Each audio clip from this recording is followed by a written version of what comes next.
Perkutut lokal memang memiliki keistimewaan tersendiri. Karena selain memiliki suara anggungan yang merdu, burung ini juga dipercaya memiliki tuah tertentu sesuai katurangan atau ciri matinya. Banyak yang meyakini, jika memelihara perkutut yang berkaturangan baik, dapat membawa keberuntungan atau nasib baik. Dan sebaliknya, jika memelihara burung perkutut yang berkaturangan jelek, maka akan membawa kesialan atau nasib buruk. Tapi terkadang, walaupun katurangannya baik, belum tentu cocok dipelihara oleh semua orang. Karena tuah dari perkutut katurangan juga harus disesuaikan dengan karakter dan profesi dari pemiliknya. Misalnya saja, perkutut yang tuahnya untuk kewibawaan dan kekuasaan lebih cocok dipelihara oleh seorang pemimpin atau pejabat pemerintahan, dan tidak akan cocok dipelihara oleh orang yang berprofesi sebagai petani atau pedagang. Untuk orang yang profesinya sebagai petani, lebih cocok memelihara perkutut yang tuahnya untuk kesuburan dan kemakmuran. Sedangkan, untuk orang yang profesinya sebagai pedagang atau pengusaha, lebih cocok memelihara perkutut yang tuahnya untuk kerejekian dan kekayaan. Hal ini dimaksudkan sebagai sarana untuk menunjang usaha atau bisnisnya. Dan berikut adalah 7 jenis perkutut katurangan yang cocok dipelihara oleh para pedagang dan pengusaha. Baik yang baru mulai berdagang, ataupun yang baru mau mulai berbisnis atau membuka usaha. Yang pertama, perkutut gedong mengo. Perkutut gedong mengo memiliki kebiasaan manggungnya hanya pada pagi hari saja. Sedangkan pada siang sampai sore hari, tidak pernah manggung, meskipun sudah lama dipelihara. Gedong mengo adalah bahasa Jawa yang artinya gedung atau rumah terbuka. Perkutut gedong mengo dipercaya memiliki tuah dalam memudahkan datangnya rejeki bagi pemiliknya. Dengan memelihara perkutut jenis ini, maka usaha apapun yang dilakukan pemiliknya bisa membuahkan hasil. Sehingga, rejeki dari pemilik perkutut ini akan terus mengalir tanpa henti. Filosofinya tentu saja berhubungan dengan kebiasaan dari burung ini yang selalu manggung pada pagi hari. Jadi, pemiliknya bisa selalu bangun pagi untuk menjemput rejeki lebih awal. Seperti untuk bekerja atau membuka tempat usahanya lebih pagi. Sehingga, akan lebih banyak mendapatkan peluang-peluang rejeki pada pagi hari tersebut. Perkutut gedong mengo memang sangat baik dipelihara oleh para pedagang dan pelaku bisnis. Karena secara tidak langsung, burung ini akan membiasakan pemiliknya supaya selalu bangun pagi. Dan untuk seorang pedagang, jika selalu membuka tempat usahanya lebih pagi dari yang lain, maka peluang untuk mendapatkan pembeli juga jauh lebih besar. Dan untuk seorang karyawan, jika terbiasa bangun pagi, maka tidak akan terlambat untuk bekerja. Selain itu, mendengarkan suara anggungan burung perkutut yang merdu di pagi hari, juga akan membuat pikiran menjadi lebih tenang. Sehingga, akan muncul rasa semangat untuk mencari rejeki. Tuah perkutut gedong mengo akan dapat dirasakan secara maksimal, jika sudah ada kecocokan dan keselarasan dengan pemiliknya. Yaitu, jika pemiliknya dapat memahami filosofinya, kemudian menerapkannya dalam kehidupan sehari-hari. Yang kedua, perkutut udan mas. Perkutut katurangan udan mas memiliki ciri khusus pada bulu-bulunya yang berwarna coklat kekuningan. Selain itu, terdapat lurik melingkar pada bagian lehernya yang berwarna kekuningan seperti warna emas. Perkutut udan mas dipercaya memiliki tuah paling ampuh untuk memudahkan dalam mencari rejeki dan mendatangkan kekayaan bagi pemiliknya. Secara harfiah, udan mas artinya hujan emas. Dan menurut filosofinya, perkutut katuranggan udan mas dipercaya dapat mendatangkan rejeki berlimpah bagi pemiliknya.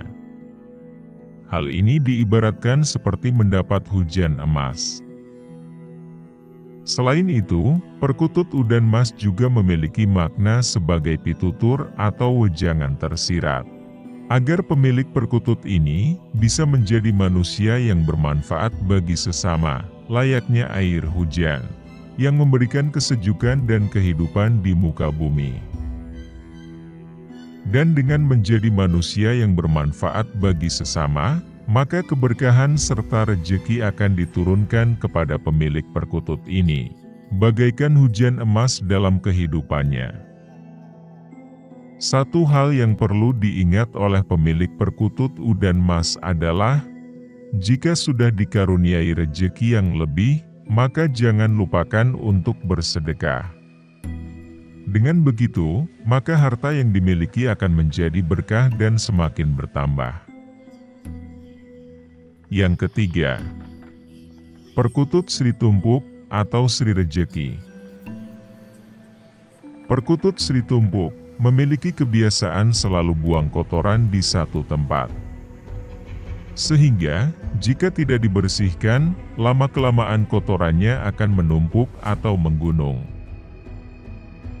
Perkutut Sri Tumpuk dipercaya memiliki tuah untuk memudahkan dalam mencari rejeki. Selain itu, filosofi pemilik dari perkutut ini akan mudah menumpuk kekayaan, serta dapat meningkatkan derajat pemiliknya. Perkutut Sri Tumpuk memiliki makna yang menggambarkan tuah atau manfaatnya, yakni Sri bisa bermakna kemakmuran. Sedangkan tumpuk artinya adalah menumpuk atau mengumpulkan. Jadi tak heran jika perkutut Sri Tumpuk banyak dicari oleh para pedagang, pengusaha, dan para pejabat. Karena dipercaya bisa menjadi simbol menumpuknya kekayaan dan meningkatkan derajat pemiliknya. Namun terlepas dari itu semua, sebetulnya perkutut Sri Tumpuk memiliki makna sebagai pitutur atau wejangan tersirat yang berkaitan dengan tuahnya. Pesan yang hendak disampaikan dari perkutut Sri Tumpuk adalah, jika ingin kaya, maka harus rajin menabung atau mengumpulkan harta, dan tidak menghambur-hamburkan untuk hal-hal yang kurang bermanfaat. Yang keempat, perkutut Banyumili. Perkutut katuranggan Banyumili memiliki ciri khusus pada bulu di bagian leher sampai duburnya, yakni terdapat belahan yang sangat jelas dan tidak terputus. Secara bahasa, Banyumili bisa diartikan air yang mengalir. Jadi, perkutut katuranggan Banyumili dipercaya memiliki tuah untuk kelancaran rejeki. Sehingga, orang yang memelihara perkutut ini, rejekinya akan terus mengalir seperti air. Namun terlepas dari itu, ada pesan tersirat dari perkutut katuranggan Banyumili yang berkaitan dengan tuahnya, yakni, supaya rejeki selalu mengalir, maka jadilah seperti air yang bermanfaat bagi semua makhluk. Dengan kata lain, perbanyaklah bersedekah dan membantu sesama, agar rejeki bisa semakin bertambah dan terus bertambah.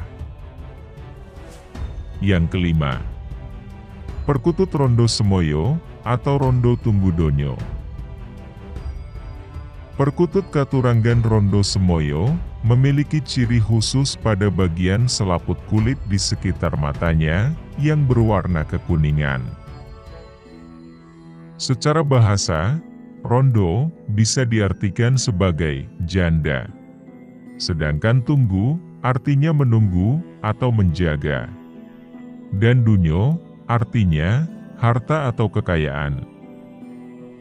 Jadi, rondo tunggu dunyo dapat diartikan janda yang menunggui harta atau janda yang banyak harta.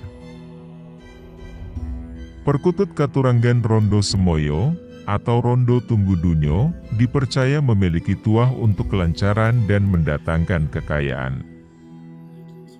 Perkutut Katuranggan ini sangat cocok dipelihara oleh para pedagang atau pengusaha. Namun sebetulnya, ada makna atau pesan tersirat dari Katuranggan Rondo Tunggu Dunyo, yakni agar pemilik perkutut ini bisa menjaga dan menyimpan harta bendanya dengan baik. Hal ini dimaksudkan supaya pada masa tua nanti, pemilik dari perkutut Katuranggan ini tidak kekurangan harta benda, sehingga bisa menikmati masa tua dengan tenang. Yang keenam, perkutut Pancuran Mas. Perkutut Katuranggan Pancuran Mas memiliki ciri khusus yang unik, yakni terdapat belahan pada bulu di bagian dada sampai perut atau di bagian leher sampai dadanya saja. Menurut cerita orang tua zaman dulu, sebetulnya yang termasuk perkutut Katuranggan Pancuran Mas adalah yang memiliki ciri khusus pada kotorannya yang berwarna kuning keemasan, berbentuk bulat, dan kering. Konon katanya, kotoran dari perkutut Pancuran Mas bisa digunakan untuk berbagai keperluan. Misalnya, untuk pengobatan, jimat pelancar rejeki, dan lain sebagainya. Selain itu, kotoran dari perkutut ini, mitosnya bisa berubah menjadi emas, jika dirituali dengan ritual khusus dan persyaratan-persyaratan tertentu. Namun terlepas dari kepercayaan akan tuahnya, perkutut Katuranggan Pancuran Mas memiliki pesan tersirat yang sangat mendalam, yakni agar pemilik perkutut ini bisa menjadi manusia yang bermanfaat bagi orang lain.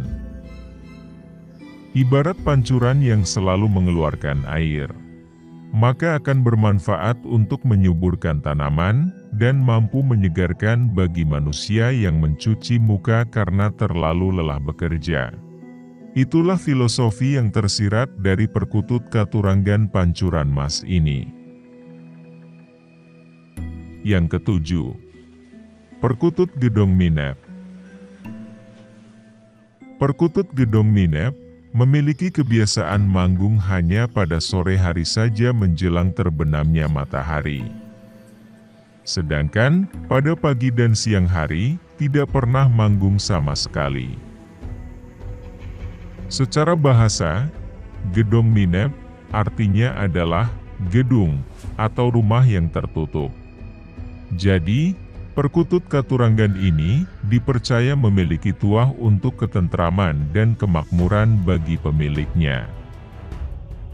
Hal ini terlihat dari kebiasaan perkutut ini yang selalu manggung pada sore hari, di mana filosofinya yakni sebagai simbol waktunya beristirahat setelah seharian beraktivitas mencari rejeki.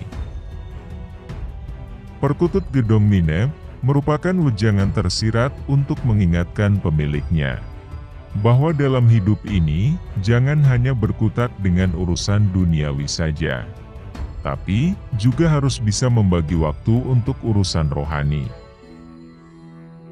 Suara perkutut Gedong Minep yang manggung di sore hari seolah-olah mengingatkan pemiliknya bahwa sudah waktunya menutup rumah atau tempat usahanya, kemudian pulang beristirahat dan berkumpul bersama keluarga untuk melakukan ibadah bersama. Dengan demikian, akan tercipta keseimbangan antara usaha lahiriah dan batiniah, yang mana akan memunculkan keharmonisan, keberkahan, kelancaran rejeki, dan kebahagiaan dalam kehidupan. Itulah sedikit informasi tentang 7 perkutut Katuranggan yang cocok dipelihara oleh para pedagang dan pengusaha. Bagaimana pendapat Anda tentang perkutut yang bisa bikin kaya raya bagi para pedagang dan pengusaha ini? Apakah Anda percaya atau tidak percaya? Silahkan tulis tanggapan Anda di kolom komentar. Ingat, jangan mudah percaya sebelum membuktikan sendiri kebenarannya. Salam pemburu mitos.